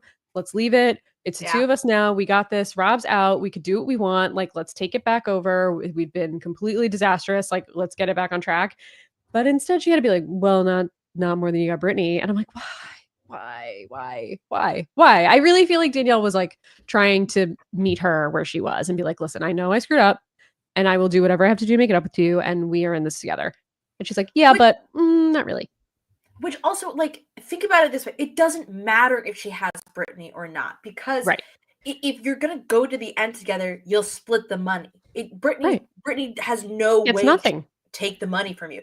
Now, what you can think to yourself is, well, I'm not going to the end with Brittany because then Brittany and Danielle will vote me out. But you, like you're saying, keep that to yourself. And then the other side of this is like, well, don't worry about it because like other people can vote out Danielle. But I think that's the beauty of Carolyn, right? Is she kind of can't hold back, and that's why I think we liked her so much on Survivor, right? She was such a woman who had to say something, and she certainly has said a lot this season that I've enjoyed. I think she's really fun. Yeah, I agree. I don't think it's the best game move. I think that Carolyn should, first of all, just keep that to herself. The fact that like she knows that like Brittany is your number one, actually, not me. But again, I said it last week, and I'll say it again, like. I love when someone stands 10 toes down. Same. And if Carolyn is going to be a Danielle hater, like commit to the bit. I'm dragging Dylan for not committing, so I'm going to praise Carolyn for committing. Like Danielle did her wrong multiple times, and she's going to keep going for it. Do I think it's good gameplay? No, but I am here for it because I love someone who can commit to the bit. And let's go and let's see what happens. I'm in. How do you guys think this is going to end up? Like, one, my question is, who do you think they're going to murder? And two, like, what do you think is in store for them? Obviously, they're going to have a chance eventually to recruit because there's only two of them. Do they recruit? Obviously, I would imagine they will. Who do you think it's going to be? Like, what are your predictions for the next 1 or 2 episodes coming up? I think that what I'm hoping for is that they get the chance to recruit now, which I don't think is likely. But like right now, they murder somebody. I guess they won't. Then they'll have to recruit. Like here's what I would like to happen. I'm sorry to all the Danielle Reyes fans. I'm sorry. I want Danielle to go home. I want Carolyn to recruit somebody like, I don't know, it'd be so funny to recruit like a Dolores and then kick her out the door. Recruit like a Sam and then boot him out the door. You know what I mean? Like I would eat that up. When a traitor brings in another traitor and then gives them the golden boot, it's my favorite thing. Yes. I always think it's going to be my favorite thing. I come in saying I'm rooting for the traitors, and then I inevitably always end up rooting against the traitors because one of them does something that pisses me off, and I'm like, fuck these traitors, and I just get irritated. Like Magic Mike, I was like, I'm a traitor girl, and then I'm like, nope, I don't want him to win. I mean, every season, it happens to be every single season. Sometimes I like that, sometimes I don't. It really depends on who they bring in and kick out, because sometimes it just pisses me off. Sometimes that shit just pisses me off. Too late into the season, like. By the time they recruit, like I feel like Kate was recruited too late last season. Yeah. Ari was recruited too late, and then he flopped and gave up at the end. And I feel like they're gonna murder. They're down to 11. They murder someone. They're down to 10. Then the round table happens. They're down to 9, and then they recruit. Like you're only recruiting from 7 other people. Like I feel like they recruit too late, and I get it. 3 traitors all season. But like, unfortunately, I feel like recruiting at this point in the game is not going to really. It doesn't really excite me at this point. Like, Well, because you kind of know the recruited traitor's not going to win because Yeah. they haven't.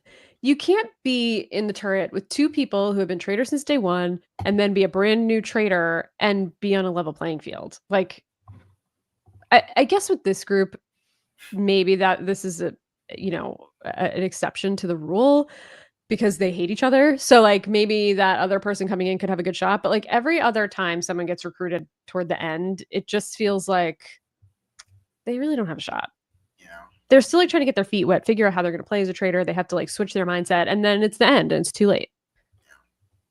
Yeah, which is so interesting because I think like in the show, there's a way to it's funny because the UK just starts off with so many more people that Yeah. there is a way to become a recruited traitor and succeed.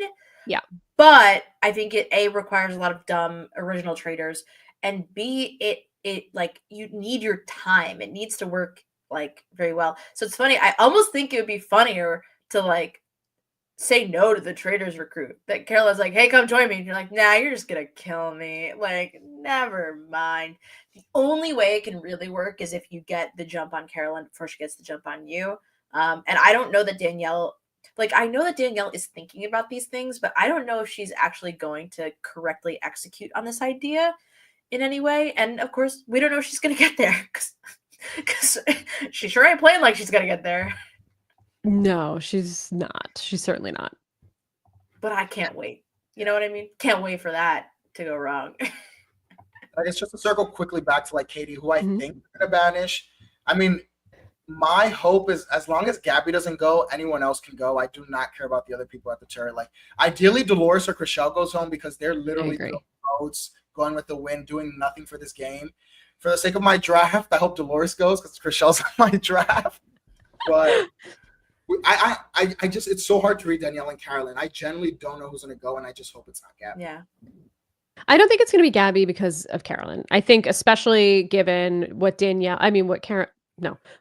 was saying to Carolyn was like, I got you. And she's like, well, not more than you have Brittany. Hopefully that means they can barter. And she's like, you keep Brittany good. I'll keep Gabby good. And that could be like our crew will be fine. So I don't think there's a world where Gabby goes just because Carolyn will hopefully protect her and actually like use her voice and speak up now that Rob is gone and Bob is gone. Like Carolyn should have a little bit more agency in that turret with Danielle. I could see it being Sandoval. I could see it being maybe Dylan, but it did seem like they were both super resistant when Rob brought up killing Dylan. So I don't know. I really just it should be Chriselle or Dolores. That is the rational decision. Nobody knows what they're doing. They're going to just throw votes wherever they want. That is going to impact them at the end of the day because they're either going to need their vote and not have them, or they're going to throw votes on them and it's going to screw them up. So like, get rid of them. They're not adding anything. They're actually just like a distraction and making things more unpredictable for you. Yeah. Just don't know if they're thinking. I don't know what they're thinking. I don't know. Isn't that the whole point of the show, right? I don't know what they're thinking. Like I can't get into their little, what are they doing? Yeah. We'll see. Yeah, that's all 5 of them, right? Yeah. Chriselle, Dolores, Gabby, Sandoval, Dylan. Yes, those are our options. I don't know. We shall see. I'm a little bit irritated with these cliffhangers, I have to be honest. We don't need to be doing this, especially because US, again, I'm going to shout from the rooftops, your release schedule sucks and you should be doing what the UK did and do 3 episodes a week. Wednesday, Thursday, Friday. That is the right release schedule for the Traitors. Do 1 a night, 3 nights a week, and then we'll wait until Wednesday next week and we'll see the episode. We don't have to wait 1 full week for only 1 episode to drop. It's like, I understand they want to keep the streaming numbers going longer, but like, throw us a bone. 2 episodes a week. They don't have to be the same day. 2 episodes a week. Give us 2. Yeah. Agreed. Or like give them more opportunities to use the shield successfully, because that's also keeping the runtime down since they know exactly who to kill. Right, I know. Yeah, I miss knowing who, at least like having an idea of who they were going to murder before the episode ended. Same. Well, any other final thoughts? I feel like this episode, it's it's been exciting. Like I feel like I really enjoyed Wes cursing everybody out and flipping them off Same. at the round table. Same. I enjoyed sort of the drama of Boston Rob, and I enjoyed the drama of Bob the drag queen when she was like, and I don't believe in God. I'm a Yeah. like I'm a traitor. I swear to God, what an iconic exit. And you know she was, I swear to God. Yeah, so good, so good. and you know that she's sitting in her little hotel room being like, what can I say that's not true? Which is so funny. They're all so hung up on like, well, I didn't say that because I didn't mean. They're like adding layers of like the truth to their lies. It's like, shut up, just lie. What are you talking about? Yeah. Yeah. I am really eager to see how the finals play out. Like that's what I'm most looking forward to from this show. And I can't wait. I feel like, you know what, I've been fed. I've eaten some delicious breakfast, some goat cheese, some salmon. So like I'm looking forward to whatever is coming up. I personally, I touched upon it a little earlier, but like I genuinely feel like now we're gonna get like a different show because it really has Same. been the Rob show for the past 7 episodes. And I genuinely don't know what to expect from Carolyn and Danielle working together, working against each other. Half of these faithfuls have one brain cell that's not working. Like, what's going to happen next? I do not know. So I think I'm actually more excited now for the season. Like, I feel like I was a little sour on the season. And then we podcasted last week. And then you and Isaiah kind of convinced me that, like, okay, it's actually been like, had a lot of good moves, even though I wasn't really rooting for anyone. But I think now, like, the playing field is open and I'm like, very excited to see where it goes, as opposed to like last season when like Dan like ruined the season. I knew that it was going to be the Peter Pals, and then I knew that like Parvati and Phaedra were never going to win, and I knew that Sari was going to win season 1. Like this season, I generally don't know how the next few episodes are going to go, and I think that's very exciting to see. So I'm very curious to see where this show goes. Great point. Yeah, I agree with you. But I was thinking about you. It's funny because last night when I was watching, I was like, maybe Javier's right, and the season is a little because I am agreeing with you is that I think we're going to get a completely different show, but I'm a little nervous for the show we're about to get because I don't trust a single one of these people to play a game that makes any sense. And as much as the US is fun because it's messy, there's got to be like some good gameplay, and we lost every game player that's good so far. Because Danielle and Carolyn have not been that great. They're gamers, but they're not that great. And like Rob was the last man standing that was a good game player. And like I wanted to see Wes thrive as much as I don't really care for Derek. Like watching him, like we said last week at the roundtable, lay it all out there. Like that's exciting. The good gameplay is exciting. When you get it in little spurts, it's fun.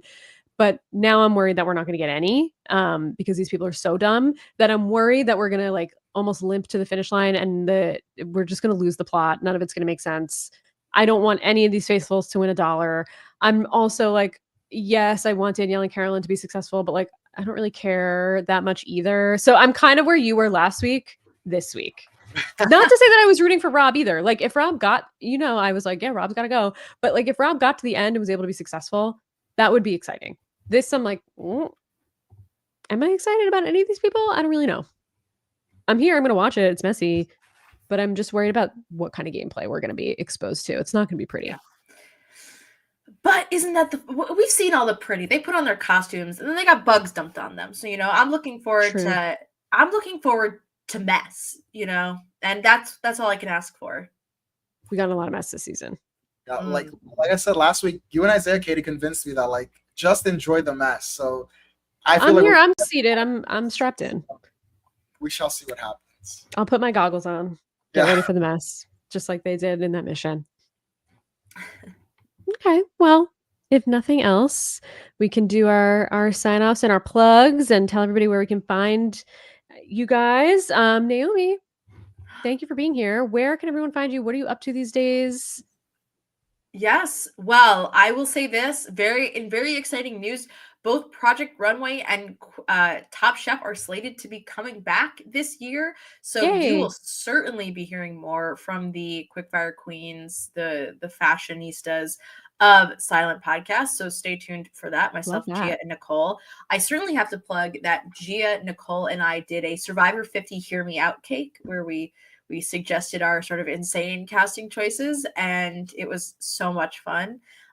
Also, you can check out Survivor New York at Survivor New York on Instagram and on Facebook, where We make a homemade Survivor in our backyard, and if you want to get involved, get involved. Other than that, I'm on Blue Sky now. I'm streaming with the rest of us at Naomi, Nayohmi, baby. So join us on Blue Sky. Yes, I went on a hard rant at the end of the Dondi podcast, and I will say it again, get off that Nazi website. If you're on it, get off it. There's no reason for anybody to be on that website anymore. The state-run propaganda machine run by Elon Musk, get off it. He gave a Nazi salute, so you should be off that website and join us over in the bluer skies. Skeet away with us. It's great. It's so nice over there. Javier, I'm not only talking to you, but I am talking to you. Get off that goddamn website. I'm talking to anybody that's listening, but I'm also talking to you. Get off the site. Oh my God, this round table. We're fighting in the tournament. Katie, I thought we were faithfuls here. We are. I'm looking out for you. That website is traitorous. You got to come over to the faithful side on Blue Sky. All right. You're right. But anyway, aside from that hell site, where can people find you? What are you up to? Unfortunately, you can only find me as of today on that hell site of Twitter @_thestarboy. Maybe next time you see me, I will be on Blue Sky because I do agree I need to get off of Twitter. It's just I've been there for over a decade. It's been hard. But I agree. I do need to move away from it. But yeah, just catch me on Twitter for now. Next time I might be on Blue Sky. But yeah, I tweet all my thoughts there on all the shows that I've been watching, and I'm excited to talk more Traitors as we finish off this season in the next few episodes. I know we're getting close. Was it like 4 more left? 12 episodes, I think. Yeah, we got 4 more. It's crazy. But you could find me, spoiler alert, on Blue Sky. If you search at realsimkatie.bluesky.social, I'm there. And I was able to join the Deal or No Deal podcast this week, Banker's Temple, with Julia, Isaiah, and Janelle joined us. Cheyenne was not able to be there this week. It was so fun. Check it out. I was able to really cash in my Dr. Will Stan card because he gave us an iconic episode, an iconic Dr. Will episode. I actually posted on Blue Sky earlier a clip from this coming week, and it was like a minute and a half, and I smiled the whole time because Dr. Will was just Dr. Willing it up again. And I do want to say thank you to Dr. Will for just like continuing to be an icon for 2 decades plus, because his faded return to TV has been everything we've wanted and more. And when we get disappointed by people like Dan, and Derek, who cares? I mean, he kind of gave us what we expected. It's so nice that we get Dr. Will just being his Dr. Will self. So thank you, Dr. Will. And I hope we see him on Traitors in the future because he's incredible to watch. His face everywhere. Everywhere. For like the housewives need to start going to him. What is he? He is. He's been on multiple episodes of Housewives. As a doctor, get to the rest of them because some of them, like if they want to be looking, you know what I mean, or get to the who's got the bad filler? Get to the Love Island divas. They need it bad. Yes, you know I mean? They need it. They need it. Shout out to Hannah from last season. She could use a little Dr. Will in her life. No shade. Sorry, Hannah. But yeah, you can find us there. That is a really fun podcast. I'm excited to continue talking about that season whenever I can make it. And the season, watch Dondi. It's really fun. It's very fun. So, and you can find me here every Friday, seeing this out. We're here. We're strapped in. We're talking about it. I'm having fun. I feel like I'm being negative towards the end, but I actually really am having fun with the season of Traitors, and I have no clue what to expect. And these people give me something fun to react to every week. So we're here, and you can also, if I can find our little thing here, find us everywhere on the internet, basically at silent_podcast or search silent podcasts.